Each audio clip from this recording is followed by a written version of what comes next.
ho, ho, ho. Merry Christmas. It's me, Santa Claus. I've come to read you a story. Today we're going to read chapter 6 of A Miracle on 34th Street. Yeah, if you haven't watched the other videos reading the previous chapters, those are also on this channel. If you like and subscribe, it'll pop up when the new video comes up so you don't miss a chapter of this exciting book about me. See, look, I'm on the cover. So let's go ahead and dive right into chapter 6 and see what's going to happen next. Chapter 6. The next morning, Chris was back on the dais once more, and everybody was happy. The line of children was longer than ever. Chris's reputation had already begun to grow. Word of mouth was spreading the news of the honest and kindly old gentleman at Macy's. But in Doris's mind there lingered a definite doubt and a worry. After all, she had employed him, and although he seemed harmless enough, she knew very little about the old man. He certainly had this delusion, and he might not be as harmless as he seemed. At any rate, she had better make sure. She studied his employment card again. Address: Maplewood Home, Great Neck, Long Island, it said. Just out of curiosity, Doris looked it up in the telephone book. To her surprise, she found that such a home was listed. Considerably encouraged, she called the place. But the results were hardly helpful. Yes, a Mr. Kringle had lived there, but he was away. Any questions concerning his physical and mental condition would have to be taken up with Dr. Pierce, the resident physician. But he, too, was away that day. Doris left a request for Dr. Pierce to call her, and hung up more concerned than ever. Somewhat reluctantly, and as a last resort, Doris called in Mr. Sawyer. Albert Sawyer was Macy's expert on vocational guidance and psychology. A pompous little gentleman who knew absolutely all the answers. Perhaps this sort of thing was not exactly in his field, Doris suggested hesitantly. But Mr. Sawyer assured her he was just the man. I don't think so. Why, he had made quite a study of abnormal psychology. He would be happy to interview this fellow and give her his opinion. So Chris was ushered into Mr. Sawyer's presence, and Sawyer proceeded to examine him. Mental tests were nothing new to Mr. Kringle. He knew them all by heart. He had passed them with flying colors a dozen times. Mr. Sawyer's questions were just like all the rest. Who was the first president of the United States? George Washington.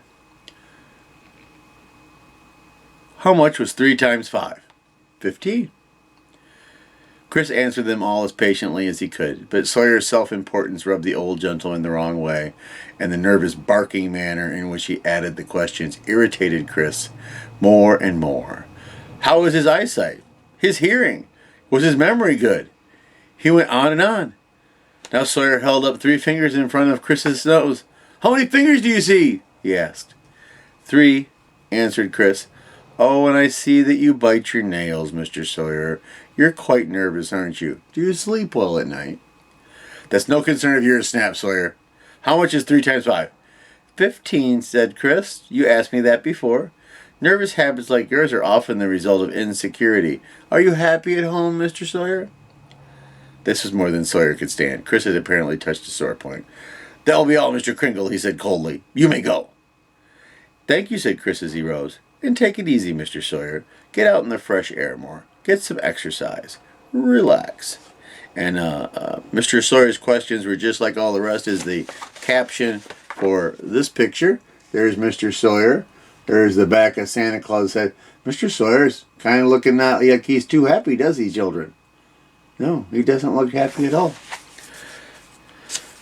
All right. Doris returned from lunch to find Dr. Pierce waiting to see her. She was delighted to see him. There was something reassuring in his easy, quiet manner. He had come to talk about Mr. Kringle. He had seen Chris's picture in the paper and was delighted to learn that the old gentleman had found this job. There were just a few things, however, that Doris ought to know. Chris had some definite peculiarities. Yes, said Doris, we found that out. They're absolutely harmless, Dr. Pierce assured her. There are thousands of people leading perfectly normal lives who have similar mild delusions, like that fellow who claims he's a Russian prince. He's been proven wrong time after time, but nothing has ever shaken his story. And look at him. He's a highly respected and successful restaurateur in Hollywood. The doctor had known and loved Chris for a long time. All Doris's fears were absolutely groundless, he assured her. Mr. Kringle is incapable of harming anyone, he explained. His delusion is for good. He just wants to be friendly and helpful. The doctor's only concern was for the old man's welfare. He wanted to be sure that Chris was all right. It would be a little better, I think, if someone would keep an eye on him. I mean, after working hours. You know, Chris is a very old man, and I hate to think of him wandering about New York all alone. Doris was grateful and relieved. She promised Dr. Pierce that this would be done. I said Mr. Shellhammer. I meant to say Mr. Sawyer. Oops. They're really close to each other. And they both start with an S. Do you ever do that, children, where you're like looking at the book and then your eye goes, oop, and it zooms over to the other part of the book and, oh well. Mr. Sawyer wore an imposing frown as he entered Mrs. Walker's office with Mr. Shellhammer. I said his name already. This man has a definite fixed delusion, Sawyer told her. Doris knew that, but the doctor from the Maplewood home had just convinced her that he was perfectly sweet and harmless. But Sawyer was not convinced. He could not be sure from one examination. Cases like this often become violent when their delusion is attacked. Mr. Sawyer had made a special study of them. If this man were kept on here, he could take no responsibility in this matter. Doris said she would then. Doris said she would then.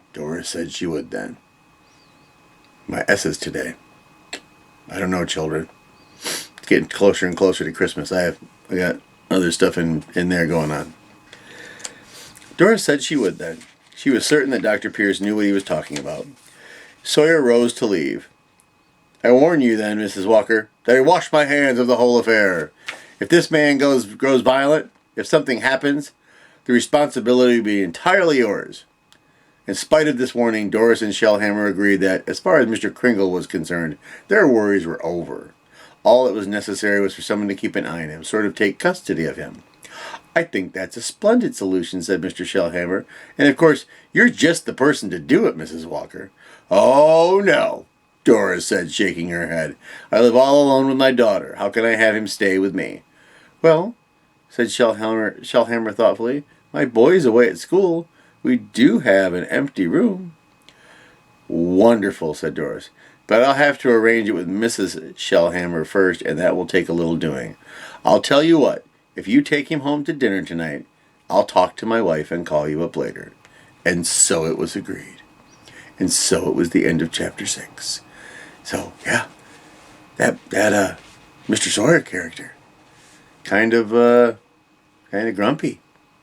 We don't want to be grumpy, do we, children? No. Plus, he doesn't believe in Santa Claus.